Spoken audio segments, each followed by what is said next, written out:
বাংলাদেশ এখন সংকটময় মুহূর্তে দাঁড়িয়ে আছে। দেশ কোন দিকে যাবে তা আগামী নির্বাচনের উপর নির্ভর করছে বলে মন্তব্য করেছেন প্রধান নির্বাচন কমিশনার এম নাসির উদ্দিন। তিনি বলেন, সুষ্ঠু নির্বাচনের জন্য প্রয়োজন সব রাজনৈতিক দলের সহযোগিতা। আরও জানাচ্ছেন মাহফুজা মোসলেহি। আগামী জাতীয় নির্বাচনকে কেন্দ্র করে আনসার সদস্যদের নিরাপত্তা মহড়া, যেখানে উঠে আসে ভোট কেন্দ্রের সহিংসতা থেকে উত্তরণের কার্যক্রম।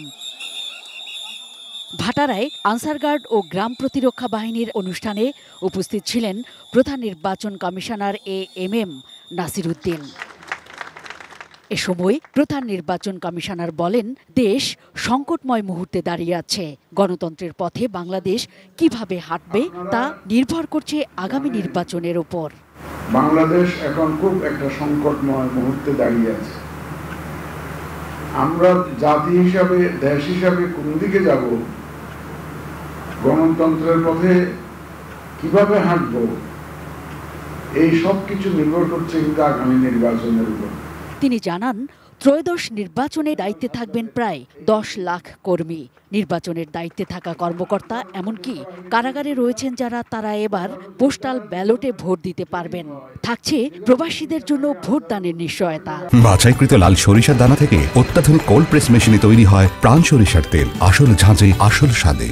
আপনারা যারা ডিউটিতে থাকবেন তারা যাতে ভোটটা দিতে পারেন, সেই পোস্টাল ব্যালটের মাধ্যমে সেই উদ্যোগটা আমরা নিয়েছি।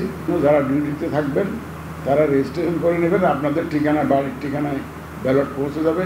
তবে রাজনৈতিক দলের সহযোগিতা ছাড়া সুষ্ঠু নির্বাচন সম্ভব নয় বলেও মন্তব্য করেন তিনি। রাজনৈতিক দলগুলো সবার সহযোগিতা ছাড়া একটা সুন্দর নির্বাচন করা দেওয়া সম্ভব না।